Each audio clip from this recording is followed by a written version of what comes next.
예, 반갑습니다. 제 이름은 김용광이라고 합니다. 네.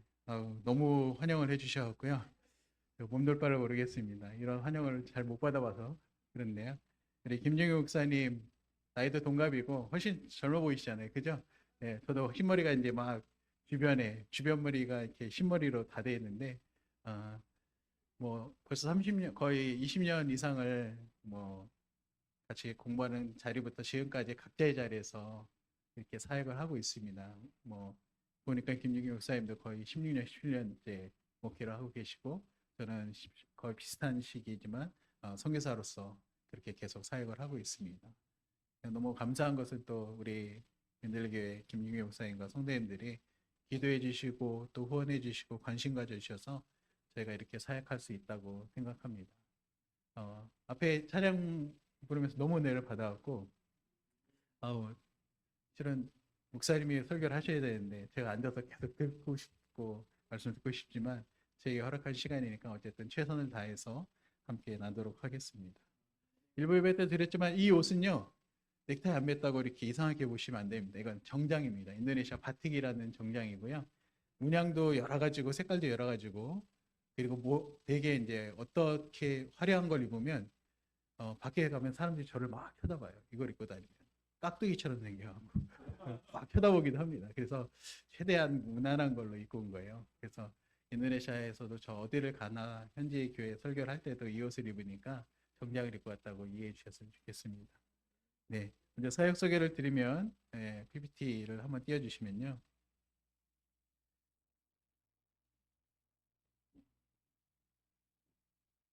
네. 저는 김용광이고요. 제 아내는 박양희입니다. 그래서, 네, 한 번만 더 넘겨주시겠습니까? 네, 저희 가족이고요. 저희는 딸만 셋 있습니다. 딸만 셋 있어서요. 제가 이렇게 체력을 비축해 놔야 돼요. 짐이나 짐은 제가 다 들어야 되거든요. 그래서 인도네시아 17년 차예요.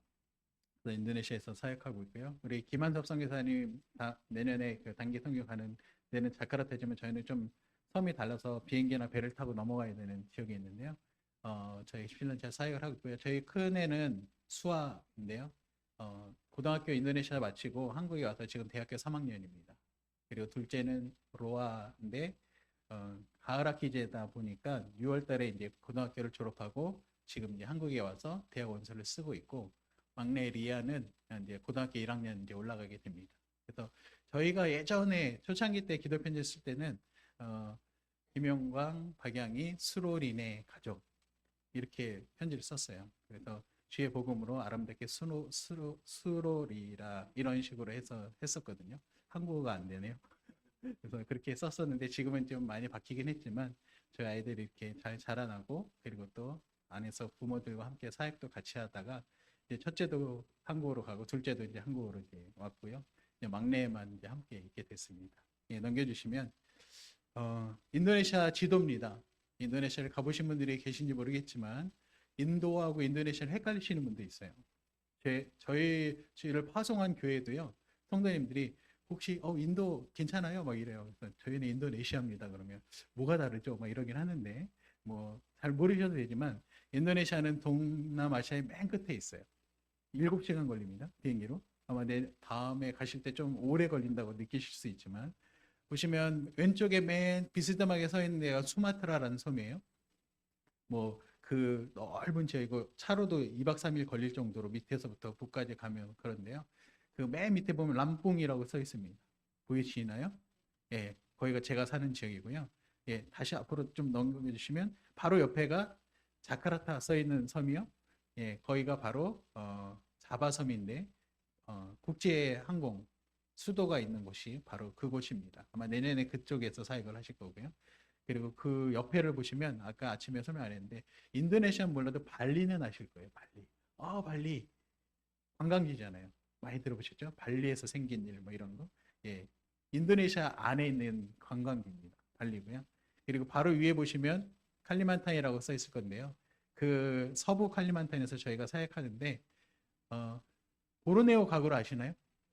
네. 끄덕이시는 나이 드신 분들. 네. 그죠? 저도 끄덕입니다. 젊으신 분들은 무슨 가구가 있어 그런 게 뭐 이러실 건데요. 예전에 1960년대부터 거의 1990년대까지 가구를 주름 잡았던 보르네오 가구가요. 인도네시아 저 보르네오 섬, 지금은 깔리만탄이라는 섬에 나무를 수입해서 만들어갖고 보르네오 가구라고 이렇게 명칭을 했었습니다. 근데 지금은 정부에서 칼리만탄이라고 이름을 바꿨고요. 그 바로 옆에 술라웨시라는 섬이 있고 파푸아라는 섬이 그래서 5개의 큰 섬과 작은 섬들로 이루어져 있습니다. 자카르타에서 파푸아까지 가는데 7시간이 걸려요. 그리고 자카르타에서 한국 오는데 7시간이 걸립니다. 엄청 넓은 섬이고요. 넘겨주시면 네, 저희가 사역하고 있는 람푼과 서부 깔리만탄 좀 이따 사역에 대해서 말씀드리겠습니다. 네, 다시 한번 넘겨주시면요. 예, 인도네시아 인구는요 2억 8,443만 명, 2025년 통계입니다. 엄청 많죠? 세계 4위예요. 제가 2019년 그때 조사했을 때 2억 5천만 명이었거든요.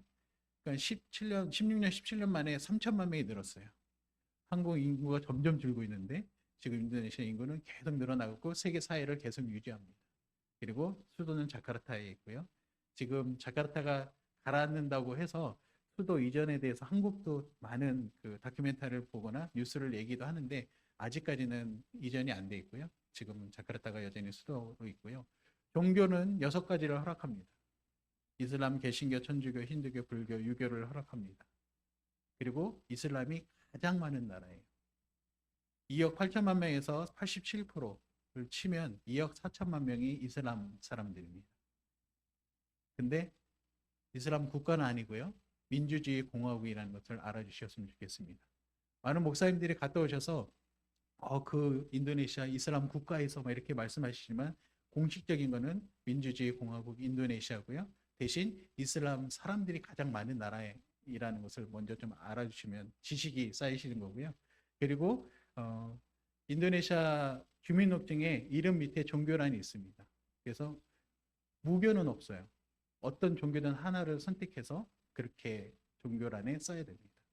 인도네시아를 쓰고요. 1300여 종족이 살고 있습니다. 네, 넘겨주시면 아까 말씀드린 수마트라 맨 밑에 쪽에 람pun과 서부 깔리만탄 한 지역의 시골 마을에 저희가 사역을 하고 있는데 넘겨주시면 제가 수마트라 람pun에서 주사역을 하는 것은 이슬람 사역입니다. 이슬람 사람들을 전도하기 위해서 계속해서 17년째 사역을 하고 있고요. 그러다 보니까 직접적으로 교회를 세우거나 아니면 십자가를 세워놓고 오시오라고 말을 할 수가 없어요. 그래서 어떤 프로그램을 가지냐면 마을마다 도서관, 미니 도서관을 세웁니다. 예, 저희도 어렸을 때 이렇게 주변에 도서관이 잘 돼 있는 데가 없었어요. 근데 요즘은 어린이 도서관이 이렇게 잘 돼 있잖아요. 인도네시아는 가난해서 아직 그렇지 못합니다. 국가에서 만드는 도서관도 어려워서 저희가 최고의 질을 가지고 최고의 책들을 가지고 도서관을 엽니다. 물론 크지 않지만 세를 얻어서 열지만 그곳에서 이제 아이들의 교육을 해요. 그리고 절기 행사를 합니다. 교회 절기 행사듯이 절기 행사를 하는데 이 절기 행사 때 저희가 되게 목숨 걸고 하거든요. 절기 행사는 한 6번 정도 해요. 이슬람 명절, 기독교 명절 때 2번, 그리고 체육대회, 그 광복절 때, 그리고 뭐 우리로 말하면 구정, 그리고 특별한 날 한 번 더 잡아서 6번 정도 하고 좀 시간이나 여러 가지 모임이 어려우면 4번 정도 하는데요. 기독교 명절 때만 하면 사람들이 뭐라고 말하잖아요. 너 기독교니까 기독교 명절만 하냐? 이럴 수 없어서 여러 가지 프로그램들을 가지고 합니다. 그러면 보통 한 50명에서 80명, 100명까지 모이거든요. 아이들과 학부모들이. 그래서 이제 그 명절을 할 때마다 제가 인도네시아 관습상 리더자가 맨 앞에 서요. 그리고 인사말 합니다. 그래서 이렇게 마이크를 붙잡고 인사말 합니다. 그래서 이슬람 명절 때 이슬람 명절대로 인사를 하고요. 또 체육대회 할 때는 체육대회대로 합니다. 근데 저희가 저희 아내와 그리고 저희 사역자와 기도하면서 계속 관심을 갖고 하는 명절은 그래도 부활절과 성탄절이에요. 근데 이 두 명절 때 저희가 정말 기도하고 마음을 졸이고 하는 게 뭐냐면 실은 인도네시아 법상 현지인들도 다른 종교를 포기할 수 없고 그리고 외국인들도 자기의 종교를 다른 사람에게 말할 수 없어요. 그리고 전도하면 잡혀가는 게 원칙입니다. 인도네시아 안 가신다 그러면 안 돼요. 가셔야 됩니다. 그럼에도 불구하고 계속해서 복음의 사역들이 열리니까. 그래서 저희가 광복절에도 오면 인사하지만 부활절 때 제가 앞에 서서 마이크를 붙잡고, 자, 오늘은 기독교의 명절인 부활절인데 여러분 부활절에 대해 들어보셨습니까? 이렇게 해요. 그러면 대부분의 이슬람 사람들이 못 들어봤어요. 그러면 부활절이 왜 생겼는지, 이거는 기독교에서 행하는 거지만 부활절이 왜 생겼는지, 왜 예수님이 죽으셨는지, 예수님이 왜 부활하시는지를 설명합니다. 그럼 그 사람들이 다 듣잖아요. 그리고 성탄절이 되면 성탄절에 동일하게 여러분 성탄절에 대해서 제가 설명해 드릴게요. 그리고 쫙 설명합니다. 예수님 왜 이 땅에 오셨는지, 그리고 왜 그 연계를 한다면 왜 오셔서 예수님이 굳이 죽으셔야 되는지, 그리고 왜 부활하셨는지를 그 사람들이 매년마다 들어요. 그래서 지금은 3년 이제 들어가서 연장해서 하면 거의 6년 동안 계속해서 이 사역을 할 겁니다. 로마서에 보면 전하는 자가 없으면 어찌 들으리요, 듣지 못하면 어찌 믿으리요 라고 얘기합니다. 저는 이슬람에서 직접 예수님 믿으세요 이렇게는 못하지만 어쨌든 그들이 계속해서 주의 말씀을 듣고 구원에 대한 메시지를 듣고 변화되는 그런 일을 위해서 지금 도서관 사역을 하고 있습니다. 그래서 성탄절에는 큰 케이크를 해서 메리 크리스마스라고 적고, 또 부활절에는 옷에다가 해피 이스터 아니면은 뭐 계란을 그림 그리기 대회 막 이런 것들을 하면서 아이들과 어른들에게 계속해서 이제 복음에 대한 이야기들을 전하고 있어요. 그래서 요즘은 많이 열려서 어떻게 하냐면 성탄절에는 저에게 메리 크리스마스 이렇게 인사합니다. 인도네시아 말로. 그러면 정말 하나님이 점점 길을 열어주신다는 것에 감사하기도 해요. 예, 넘겨주시면 예, 그래서 사역하고 있는 그런 사진들이고요. 예, 또 넘겨주시면 저희가 도서관을 처음 세울 때 저희가 아내와 기도했던 게 뭐냐면 우리는 도서관에 하나님 앞에서 예배하는 처소가 되자라는 목표를 가졌습니다. 그래서 네 군데 전체를 다 할 수는 없지만 십자가를 세우고 교회라고 말할 수 없지만 그곳에 믿음의 사람들이 모여서 예배할 수 있는 장소를 만들기 위해서 첫 번째 지금 네 군데 중에 한 군데 도서관은 가정교회, 여러분들처럼 가정교회를 하는 교회가 미자립 교회가 예배를 드립니다. 그리고 제가 한 달에 한 번씩 계속 설교를 하고요. 그리고 두 번째 다른 지역은 IBF 청소년들이 성경 공부를 할 수 있는 장소로서 계속해서 사용하고 있습니다. 예, 넘겨주시면 예, 현지 유치원 사역은 저희 아내가 주로 사역을 하는데요.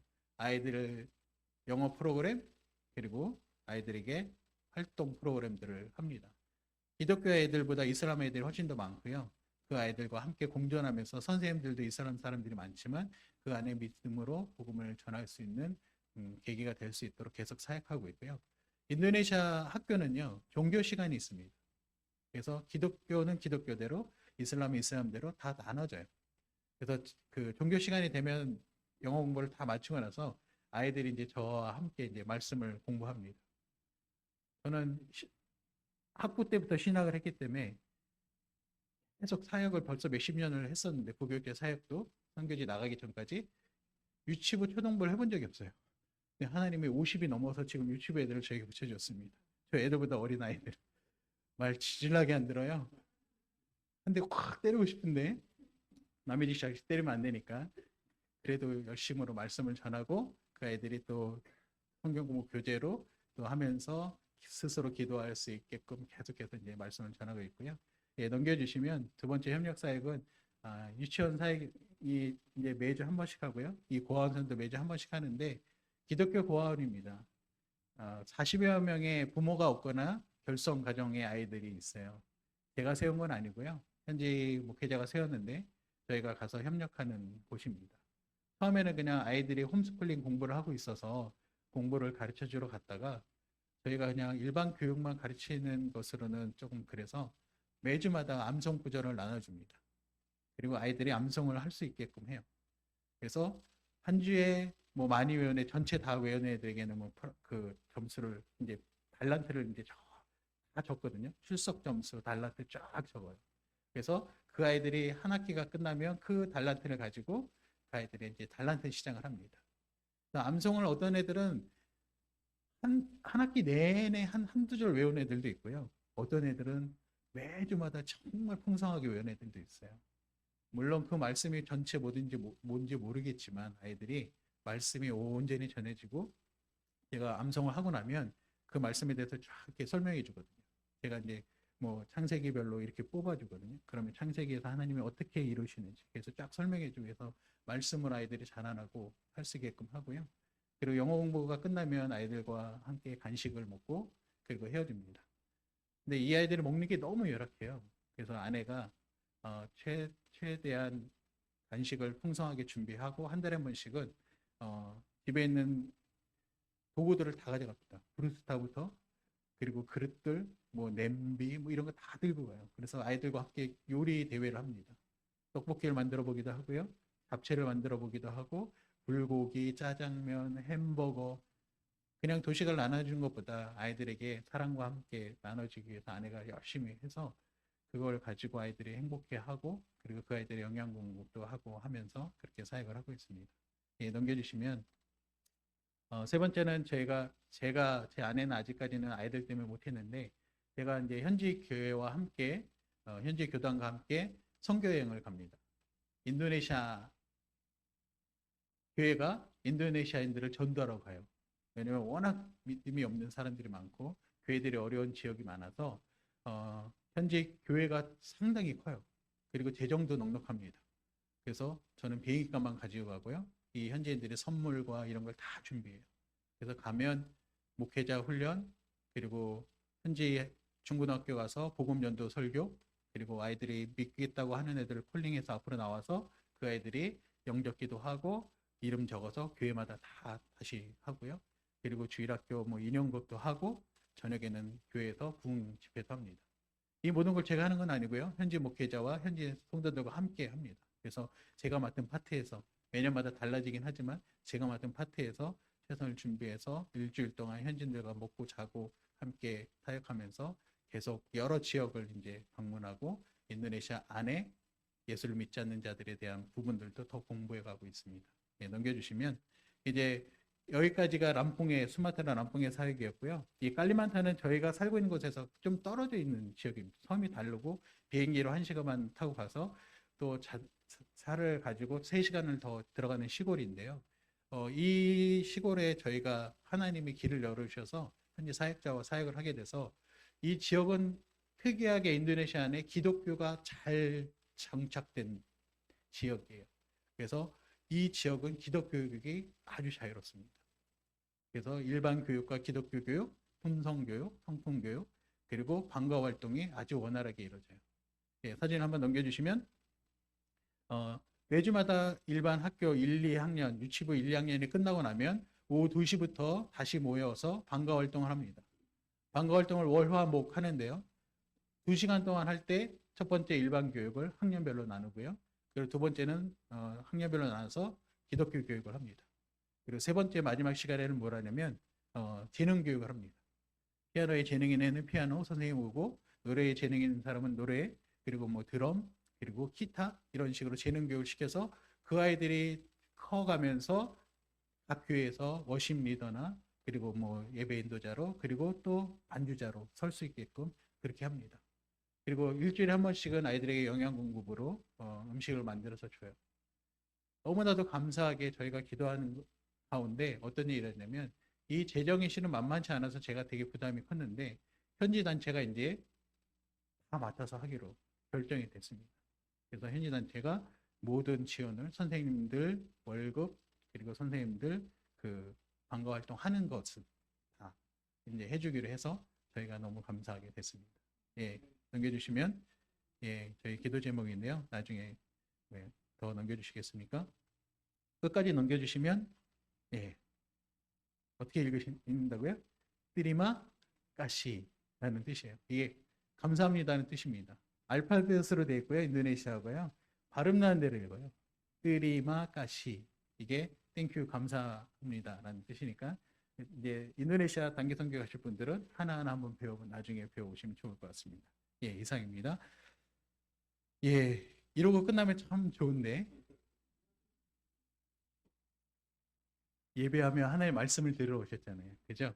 그래서 오늘 하나님의 말씀을 좀 함께 나누려고 합니다.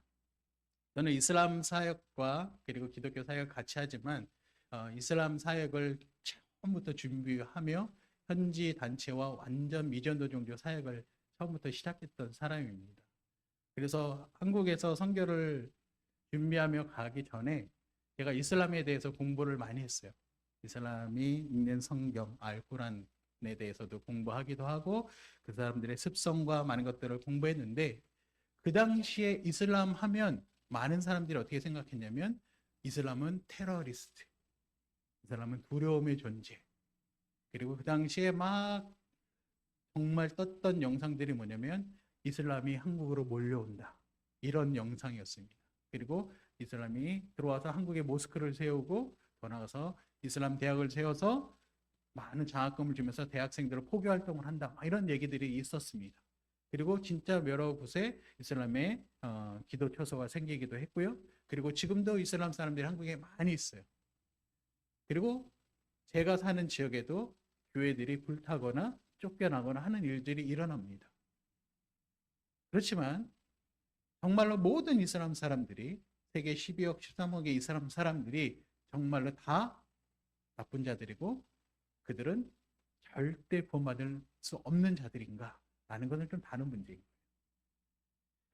저희가 읽은 요나서는요, 요나가 하나님의 명령을 따르지 않죠. 니느웨로 가라? 싫어요. 그리고 도망갔다가 물고기 뱃속에 들어갑니다. 그리고 그 물고기 뱃속에서도 뭐라 그러면 요나가 2장 8절에 이렇게 얘기해요. 거짓되고 헛된 것을 숭상하는 모든 자는 자기에게 베푸시는 은혜를 버렸사오나 라고 얘기해요. 거짓되고 헛된 것을 숭상하는 우상 숭배하는 자들 누구예요? 니네 성 사람들이에요. 그리고 우리처럼 선택받지 못한 자들, 하나님의 은혜를 모르는 자들, 그들은 구원받을 수 없는 자들이에요. 이게 요나의 마음이에요. 신약으로 넘어가면 우리가 잘 아는 사마리아 여인이 나옵니다. 요한복음 4장의 사마리아 여인은 어떻게 했을까요? 사마리아 지역을 이렇게 설명해요. 인종과 종교 양면에서 잡종이고 혼혈인 이교도 분파주의자. 그래서 유대인들은, 이스라엘 백성들은 이런 혼합주의와 분파주의자들을 절대 좋아하지 않고 그들과 가까이지 않습니다. 그래서 그 지역을 통과하려고 그러면 삥 돌아가는 그런 상황이죠. 근데 요한복음 4장에 보면 예수님께서 의도적으로 그 마을에 들어가시고 물 기르러 온 한 여인을 만납니다. 그리고 그 여인을 만나서 어떻게 돼요? 그 여인에게 영원히 목마르지 않은 구원의 메시지를 전하고 회개하고 주께로 돌아온 역사가 있게 돼요. 우리가 생각하는 잘못된 인식과 이런 것들을 완전히 깨버리는 구약의 요나서와 실은 신약의 요한복음의 이야기죠. 한국은 선교 강국입니다. 물론 지금 많은 어려움들이 있다고 말하지만 여전히 한국은 2만 1,000명이 넘는 선교사를 내보냈고요. 173국의 선교사들이 나가 있다고 통계가 있어요. 그리고 그 지역에서 여전히 저를 포함한 선교사들이 열심히 사역을 하고 있습니다. 물론 현재는 한국의 정치적인 것, 교회의 어려움들, 재정의 문제, 경제의 문제 이런 것들로 인해서 교회 침체들과 다음 세대의 부재들, 더 나아가서 실은 신학교의 미달 이런 것들이 많은 두려움을 갖기도 합니다. 그럼에도 불구하고 한국은 여전히 선교에 대해서 이루어지고 있어요. 근데 이런 선교를 할 때 실은 한국 교회의 목회자들과 또 한국교회 성도님들의 잘못된 오해도 있다는 거예요. 많은 교회들이, 많은 목사님들이 이렇게 생각합니다. 선교사는 목사다. 예, 저는 목사 맞습니다. 근데 제가 나가 있는 인도네시아만 봐도, 그리고 제가 여러 나라에 가서 선교사님들을 만나보면 모든 사람이 다 목사는 아니에요. 한국의 선교사들은 유난히 목사가 많을 뿐이지 해외 단체나 외국에서 온 미국이나 다른 유럽에서 온 선교사들이나 아시아의 선교사들은요 꼭 신학을 안 한 사람들도 선교사로 와서 최선을 다해서 복음전도 사역을 하는 사람도 많습니다. 제가 선교 훈련을 받을 때 저랑 정말 친했던 한 후배 동생 선교사가 있었어요. 선교사로는 저보다 선배입니다. 중국에서 사역을 하다가 나와서 선교사 재훈련을 받고 있었고요. 그리고 다른 나라를 향해서 가려고 하는데 파송교회가 없었습니다. 그래서 그 선교사가 기도하고 있을 때 저랑 친한 목사님께서 자기 교회 선교사를 파송하고 싶은데 소개시켜달라고 그래서 제가 기꺼이 소개시켜드렸어요. 너무 좋은 선교사입니다. 제가 보증하겠습니다. 그리고 그 선교사를 소개시켜줬어요. 근데 너무나도 놀랐던 거 뭐냐면 이 선교사는 평신도였거든요. 목회자가 아니었어요. 근데 이 목사님은 선교사는 목사라는 개념 속에서 이 둘이 만났는데 어떻게 되냐면 이 목사님이 너무 놀란 거예요. 그리고 저한테 연락 와서 왜 목사가 아닌 사람을 소개시켜 줍니까? 저는 그랬죠. 선교사를 소개시켜 달라며. 목사를 소개시켜 달라는 게 선교사를 소개시켜 달라며. 선교 사역을 중국에서 10년 넘게 하고 와서 다시 두바이로 선교 사역을 하고 나가는 선교사라고요. 근데 이해를 못 하시는 거예요. 오해하시는 거죠. 물론 목회자를 통한 그런 신학과 베이스에 대한 부분들이 있지만 현재 남아있는 미전도 종족이나 현재 남아있는 많은 선교가 필요한 지역은요, 목사라는 타이틀을 가지고 갈 수 없는 지역이 너무 많습니다. 중동이나 인도네시아 안에서도 이슬람이 강한 지역은 나는 목사다라고 하고 들어가면 거절당하는 곳이 너무 많아요. 그래서 일반인 선교사들이 흔히 말하면 전문인 선교사들이 들어가야 될 곳이 너무 많은 곳입니다. 그리고 어떤 오해들을 하면 선교는 교회 개척이다. 이게 많은 목사님 머릿속에 박혀 있어요. 그래서 우리가 몇 개의 교회를 개척했어. 그리고 막 필리핀에 몇 개의 교회를 막 개척했어. 막 이렇게 말씀하세요. 물론 중요한 겁니다. 교회 개척. 근데 교회 개척이 아닌 선교 사역도 많이 있다는 것을 이해하셔야 돼요. 선교라는 것은요, 학적으로는 이렇게 얘기합니다. 하나님으로부터 특별한 목적을 위하여 부름을 입은 사람들이라고 얘기합니다. 저같이 부르심을 입은 사람들이라는 거예요. 그래서 해외 나가서 실은 타문화권에서 그런 언어를 배우고 그 문화 가운데 하는 사람들이라고 얘기해요. 그리고 교회로 치른다면 이렇게 얘기합니다. 교회가 그 보내는 일을 감당하며 동시에 교회의 구성원들이 그 일에 동참함을 의미한다라고 성경의 정의를 내리는 학자들이에요. 자, 일단은 사람을 빼놓고 제가 교회를 말씀드리겠습니다. 지금 인들의 교회가 있으니까. 제가 3년 전에 우리 김 목사님께서 코로나 걸렸을 때 제가 못 나가는 상황 속에서 갑자기 연락이 와서 제가 설교를 한 적이 있어요. 아마 여기 그때 3년 전에도 계셨던 성도님들은 저 사람인가? 뭐 그럴 수도 있겠죠. 그러나 어떤 본문을 설교했는지 아시나요? 모르시면 다음에 또 써먹을 수 있어요. 제가. 어떤 내용을 했냐면요. 이거 말하면 제가 설교 한 편을 버리는 건데 어떤 내용을 얘기했었냐면 빌립보 교회에 대한 얘기를 했습니다. 빌립보 교회를 칭찬하면서 뭐라고 했냐면 네가 처음부터 복음의 일에 참여하고 있다라고 얘기해요. 처음 태동한 교회부터 자라나는 모든 과정 가운데 현재까지 사도 바울의 선교에 같이 하고 있어 라고 얘기합니다. 그리고 7절에 뭐라고 얘기하냐면 그 가운데 너희가 나와 함께 은혜에 참여한 자가 되었다라고 얘기해요. 빌립보 교회야, 너희가 그렇게 동참했는데 그 모습이 어떤 거냐면 나와 함께 하나님 은혜에 동참한 거야 라고 얘기해요. 참여한 거야 라고 얘기해요. 이 말을 쉽게 설명해 드릴게요. 지금 민들레 교회가 김중희 목사님과 우리 성도님들이 이 주보에 보니까 여러 지역의 선교사님들을 그리고 미자리 교회를 돕고 있어요. 기도하고 있어요. 그죠? 아니신가요? 기도가 있는 거 맞죠? 네, 아멘이시죠?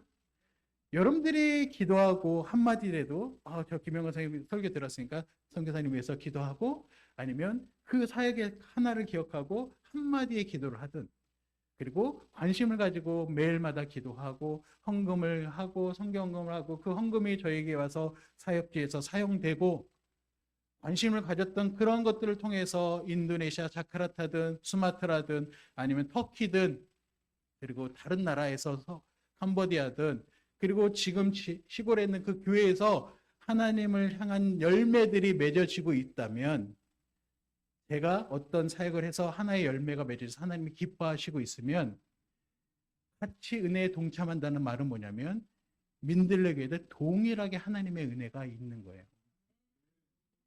더 좋은 말로 할까요? 제가 100% 지분을 받았어요. 하나님께 선물로. 민들레 교회도 100% 지분이 있는 거예요. 이런 자부심이 있으셔야 되는 거예요. 교회는. 그냥 조금 헌금했어요. 그냥 잠시 기도했어요. 저는 기도 아직 못했는데요. 지금부터 하시면 됩니다.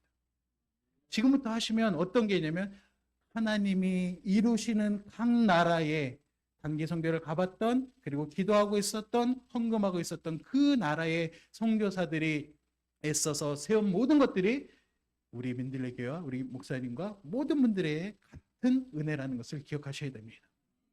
이게 선교하는 교회의 모습인 거예요. 이게 학적인데, 제가 여기 뭐 선교학 강의를 하는 것도 아니고 교수도 아니고, 저는 이거보다는 실은 제가 느낀 선교에 대한 마음을 나누고 싶은 거예요.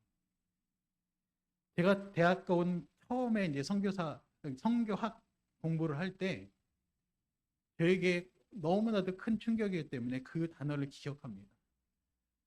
교수님이 첫날 들어와서 선교란 무엇인가에 대해서 질문했어요. 그리고 이런 학적인 것들을 막 얘기하는 친구들이 있었어요. 제가 알기로. 저처럼 운동권은 그냥 조용하는 거죠. 맨 뒤에 앉아서 이 수업만 잘 지나가라. 근데 그분이 그런 얘기를 다 듣고 나서 선교란 하면서 세 글자를 칠판에 쓰셨어요. 부담감. 세 글자 딱 썼어요. 그 단어가요, 저에게 팍 왔어요. 부담감? 난 선교에 대한 마음이 없는데, 근데 하나님이 저에게 첫 번째 준 선교의 부담감이었어요. 세 글자가. 그리고 저는 부목사로 계속 공부를 마치고 나서 부목사로 살았습니다. 근데 저희 목사님이 저희 교단 선교회 이사장도 하시고 회장도 하시고 좀 그 선교회 쪽에 관심이 많으신 분이세요. 그래서 어떤 선교 훈련이 있을 때마다, 세미나가 있을 때마다 가세요. 근데 운전을 못 하세요. 그 말인즉슨 제가 늘 모시고 다녀야 되는 거예요. 늘 뭐 아침부터 세미나 가시면 저녁 때까지, 그리고 뭐 회의 있으시면 갔다 오고. 근데 어느 날은 새벽 예배를 끝났는데, 일단 새벽 예배하고 차례 운행하고 딱 들어왔는데, 저한테 자, 오늘은 선교 세미나가 있어서 가는데 짐을 좀 챙겨 오시오 이러는 거예요. 왜요? 그랬더니 숙박하는 데를 가는 거예요. 잠깐 갔다 오면 뭐 아침에 갔다가 저녁에 뭐 퇴근하면 되는데, 아이들 어디 숙박하는 데 가서 2박 3일 있다 온대요. 뭐 부목사가 뭐 힘이 있습니까? 네 하고 그냥 짐 싸고 갔죠. 그리고 선교 훈련 충청도에 했는데 딱 들어갔는데, 제 명찰과 제 자리에 앉지에 거기에 저희 목사님과 제 이름이 적혀 있었어요. 저희 목사 이름은 말하지 않지만 제 이름에 김용광 목사 이렇게 써야 되잖아요. 거기 뭐라고 써 있었냐면 김용광 선교사 이렇게 써 있는 거예요. 그래서 제가 진행부에 얘기해야 될 거 아니에요. 저 목사라고요. 왜 선교사라고 이름을 마음대로 써요? 바꿔주세요. 이렇게 해야 되는데, 제가 그 단어를 딱 보자마자 하나님이 주셨던 부담감에서 어떻게 되냐면 확고하게 됐어요. 하나님 날 선교사로 불렀구나. 난 무조건 선교사 나간다. 그래서 명확한 하나님의 사인을 받고 그 부담감이 이제 완전히 선교사로 확고하게 다짐하고 이제 선교사 훈련을 받고 나가게 됐어요. 여러분들은 민들레 교회에서 어떤 부담감을 가지십니까? 이 교회가 성장하고 커지고 이거 말고요. 하나님 앞에서 어떻게 하나님의 교회가 아름답게 하나님이 기뻐하실 만한 교회가 되는 그런 어떤 부담을 가지고 있냐고요. 내가 뭘 해야 될까? 내가 이 교회에서 하나님의 백성들을 위해서, 목사님을 위해서, VIP를 위해서 뭘 할까라는 부담감이 있으시냐고요. 여러분 이거 먼저 가지셔야 돼요. 제가 선교에 대한 부담감으로 시작했듯이 여러분 이 마음이 있으셔야 됩니다. 제가 정말 친한 선교사가요, 이 친구의 선교 헌신이 기가 막힙니다. 한 자매예요. 결혼 안 한. 근데 그 교회 청년부 담당 전사님이 예배 시간에 이렇게 설교를 했습니다. 여러분 11절 드리십시오. 지금 저를 이상하게 돈 내라고 막 이렇게 보실지 모르지만 그분이 그 뒷말이 이거였습니다. 여러분들의 인생의 11절 드리십시오. 80년을 살던 90년을 살던, 그래서 뭐 그걸 딱 잘라서 뭐 10년을 선교사 이게 아니라 여러분들이 드릴 수 있는 시간을 하나님께 드려볼 11조를 드려보십시오라고 이렇게 얘기했어요. 한 달을 단기 팀으로 가든, 아니 일주일을 단기 선교를 가든, 아니면 미자리 교회에서 섬기든 가서 섬겨 보십시오라고 이렇게 얘기했는데, 한 자매가 그 말을 듣고 다니던 직장을 잠깐 쉬더니 중국으로 단기 선교를 1년 동안 갔어요. 그리고 그 선교사님 밑에서 열심히 봉사하다 어떻게 되냐면 1년이 2년, 3년, 4년, 5년, 6년, 7년 뭐 이렇게 가는 거예요. 그리고 결혼해서 지금은 중국에서 사역하다 추방당해서 다른 나라에서 선교합니다. 하나님이 부르신 부르심과 부담감, 그리고 그것이 어떻게 되면 이제 비전을 가지며 하나님의 삶에 들어가게 된다. 여러분들이 여러분들의 삶 가운데 그 모든 곳에서 하나님의 부담감을 가지고 하나님이 주시는 것들을 꿈꾸며 나가는 거죠. 지금은 모든 것이 선교지라고 얘기합니다. 제가 작년에 선교 합신 40주년 선교 그 대회 와서 한 강사님이 저희에게 얘기하면서 지금은 모든 것이 선교지라고 얘기했습니다. 그리고 그것은 한국도 동일한 거예요. 여러분들이 맞붙고 살아가는 모든 사람들이 선교의 대상이고 전도의 대상이고 복음을 전해야 될 대상이 되는 거죠. 그래서 여러분들은 뭘 하셔야 되냐면 나도 선교사로서 이제 선교의 감당을 해야지. 일반적인 생활을 하고 내 주변에 있는 가정과 안 믿는 가족들, 형제들, 그리고 직장의 주변의 사람들에게 어떻게 나갈까를 여러분들 선교지수를 올려주셔야 해요. 근데 그 선교지를 올릴 때 각자의 목표를 세우십시오. 내가 어떻게 저 사람들과 함께 할 것인가. 저는 선교지 나가서 도서관을 세우고 그리고 저 아내가 기도하면서 어떤 것을 가지고 그들에게 복음을 증거할 것인가를 열심히 기도하며 준비했습니다. 그리고 학교를 세울 때는 그 학교에서 어떻게 이 아이들이 자라나서 믿음으로 그리고 다음 세대에 그들이 나갈까를 제 아내와 사역자와 열심히 기도하고 준비해 나갔어요. 많은 분들이 얘기합니다. 이제 저는 늙었습니다. 저는 아직 어립니다. 열심히 드럼 친 친구 멋있게 쳤는데 아직 어려요.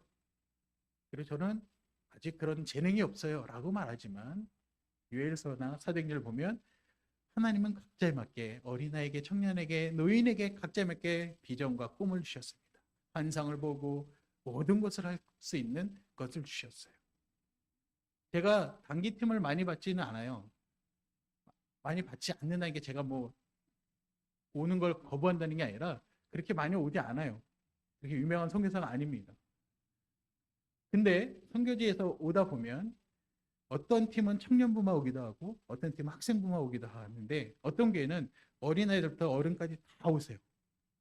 그러면 그 오시는 분들에 맞게 할 사역들이 다 있어요. 어떤 분들은 우리 어르신들, 권사님들 요리 잘하시면 아이들에게 맛있는 간식 만들어 주실 수 있어요. 그리고 깨끗함을 원하면 청소하시는 분들도 있고요. 몸으로 뛰는 사람도 있고요. 우리 학생들은 또 그 나라에 있는 이슬람 학생들과 접촉하면서 언어도 안 되지만 영어도 손발짓 하면서 할 수 있는 것들이 많아요. 아마 내년에 가면 더 그런 것을 경험하실 겁니다. 그런 목표를 세우고 또 한국에서는 한국대로 내가 어떻게 저들과 함께 선교를 하고 복음을 전할 거에 대한 부분들을 감당하는 거죠. 교회는요, 부름을 받은 사람들이 모이는 겁니다. 아멘이시죠? 여러분들이 지금 부름을 받아서 이렇게 모였단 말이에요. 그리고 여기서 예배를 충만하게 드리잖아요. 제가 아까 앞에서 찬양하면서 얼마나 눈물을 참은지 몰라요. 막 눈물이 막 엄청 날까 여기 올라가서 막 눈 빨개 갖고 막 훌쩍거리면 안 될까 막 엄청 참으면서 찬양했거든요. 그 부름을 받은 성도들이 여기서 충만하게 은혜를 받잖아요. 근데 다른 면이 있어요.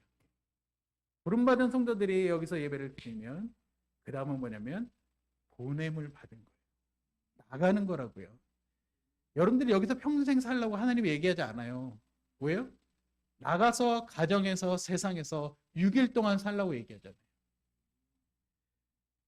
요한복음 20장 21절 이렇게 얘기합니다. 예수께서 또 이르시되 너에게 평강이 있을지어다. 아버지께서 나를 보내신 것 같이 나도 너희를 보내노라.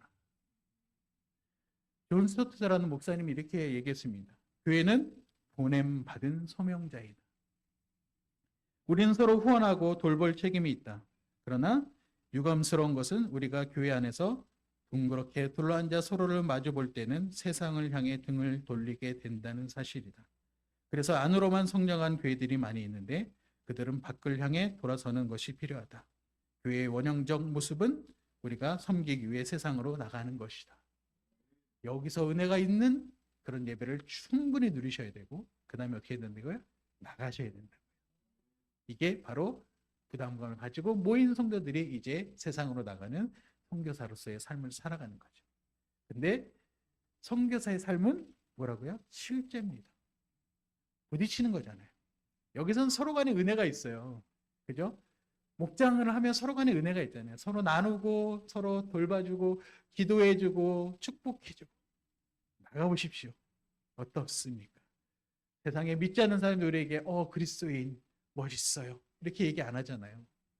제가 인도네시아 갔을 때 처음에 갔을 때 인도네시아도 안 되잖아요.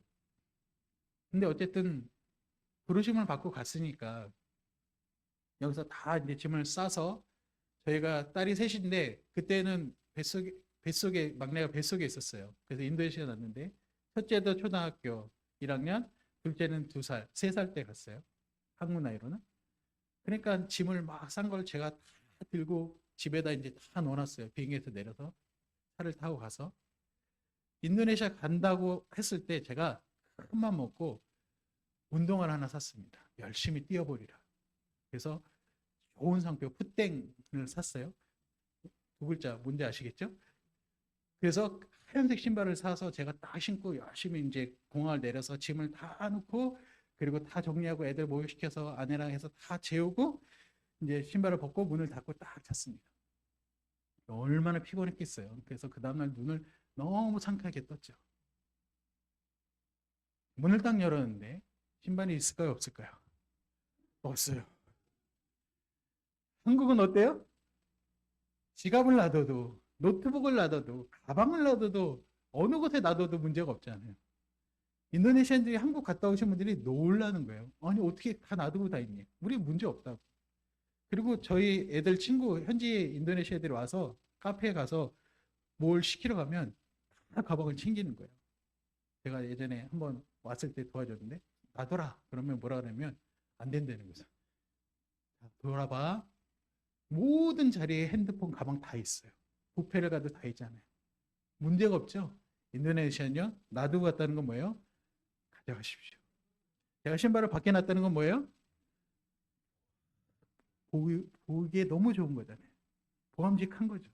그리고 그 사람은 어땠을까요?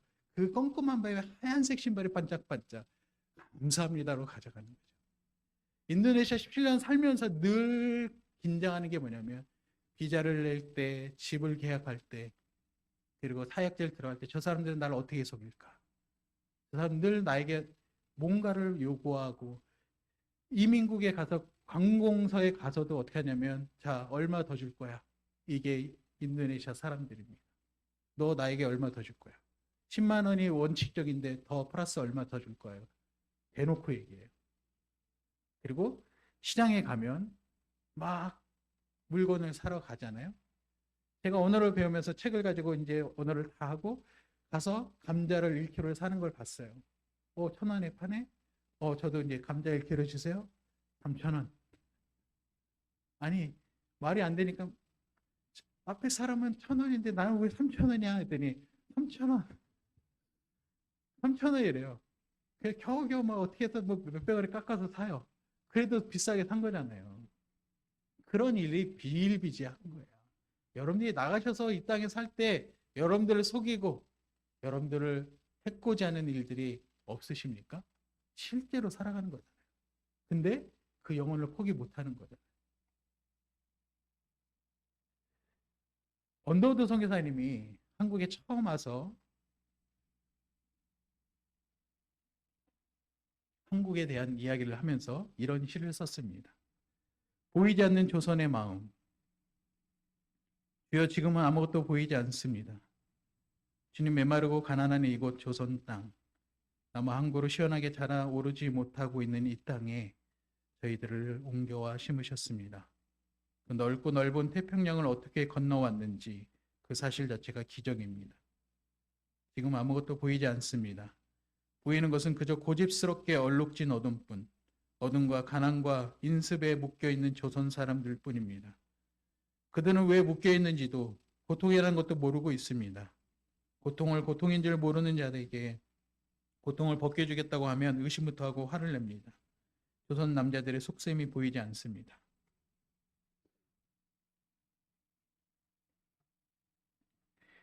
이 나라 조정의 내심도 보이지 않습니다.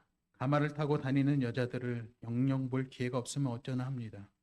조선의 마음이 전혀 보이지 않습니다. 그리고 저희가 해야 할 일이 전혀 보이지 않습니다. 그러나 주님 순종하겠습니다. 겸손하게 순종할 때 주께서 일을 시작하시고 그 하신 일을 우리들의 영적인 눈으로 볼 수 있을 날이 있을 줄 믿나이다. 믿음은 바라는 것들의 실상이요 보지 못하는 것들의 증거니라고 하신 말씀에 따라 조선의 믿음의 앞날을 볼 수 있게 될 것을 분명히 믿습니다. 지금 우리가 황무지에 위에 맨손으로 서 있는 것 같사오나 지금 우리가 서양 귀신 양귀신이라고 손가락질 받고 있사오나 자녀들이 우리 영혼과 하나인 것을 깨닫고 하늘나라의 한 백성 한 자녀임을 알고 눈물로 기뻐할 날이 있음을 믿나이다. 지금 예배드릴 예배당도 없고 학교도 없고 이곳저곳 모든 사람들로부터 경계 의심과 멸시와 천대함이 가득한 곳이지만 이곳이 머지않아 은총의 땅이 되려는 것을 믿습니다. 주여 오직 제 믿음을 붙잡아 주소서. 이게 초대교회 세워지기 전에 한국을 향해 왔던 선교사님들의 마음입니다.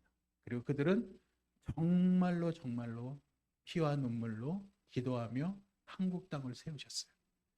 실제적으로 여기 살면서 이곳에 묻히면서 세워진 그 피와 그 기도와 그 복음이 지금 우리가 있게 된 거고 지금 한국이 이렇게 선교와 이렇게 편하게 예배드릴 수 있는 곳이 된 거예요. 선교는요, 마지막은 사랑입니다. 뭐라 해도 하나님의 사랑이 아니면 못합니다. 제가 선교제 가서 가장 마음 아픈 사건이 뭐냐면 제가 열심으로 이슬람 사역을 하면서 이슬람 사람들에게 바로 만나자마자 예수 믿으세요 말을 못하기 때문에 관계 전도라는 걸 합니다. 여러분들이 그런 거 하시죠?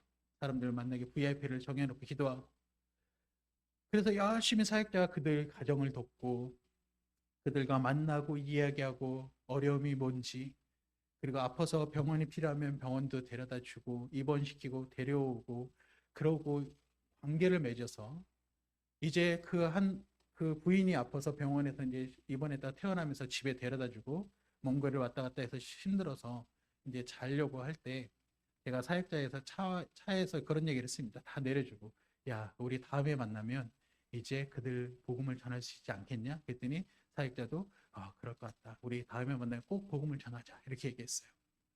그리고 집에 와서 한숨을 자고 일어났는데 전화가 온 거예요. 제 이름을 부르면서 그 아주머니가 소천했다는 겁니다. 제 마음속에 뭐가 있었냐면 그렇게 사랑을 가지고 전하며 하나님 그들이 복음을 듣고 주께로 돌아오는 일이 원하는 마음으로 했는데 그리스도의 사랑을 나누긴 했지만 복음을 전하지 못한 거예요. 그리고 제 마음속에 17년 동안 너무나도 마음이 아픈 응어리로 있어요. 여러분 하나님의 사랑을 가지고 있고 하나님의 사랑을 나누는데요. 기회가 있는 겁니다. 늦춰지지 않는 거예요.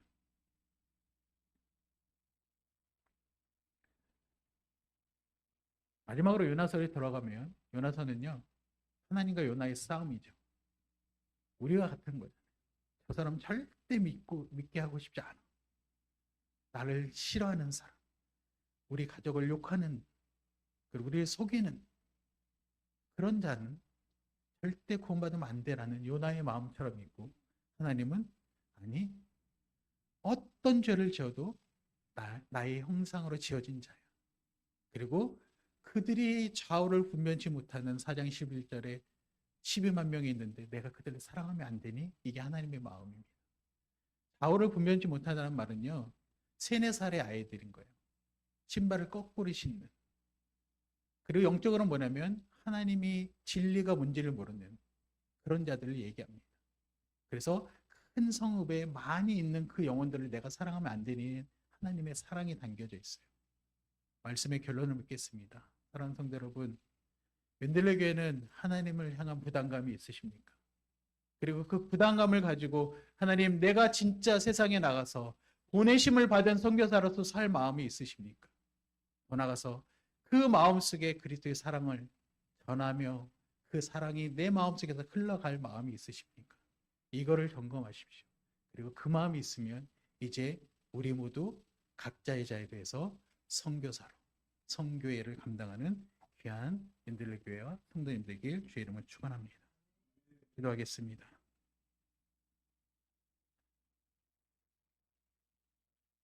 거룩하신 아버지 하나님 감사합니다. 하나님 우리를 사랑하셔서 한국 땅을 변화시키시고 또 우리를 사랑하셔서 우리를 주의 자녀 삼으신 것 너무 감사합니다. 우리가 이걸로 마무리하지 않게 하여 주시옵소서. 하나님 주신 부담감을 가지고 우리도 선교사로서 각자의 자리에서 하나님의 사랑을 증거하며 나갈 수 있는 그런 믿음의 자녀들 선교사의 삶을 살아갈 수 있게 도와주시옵소서. 만만치 않습니다. 그러나 하나님 우리는 믿습니다.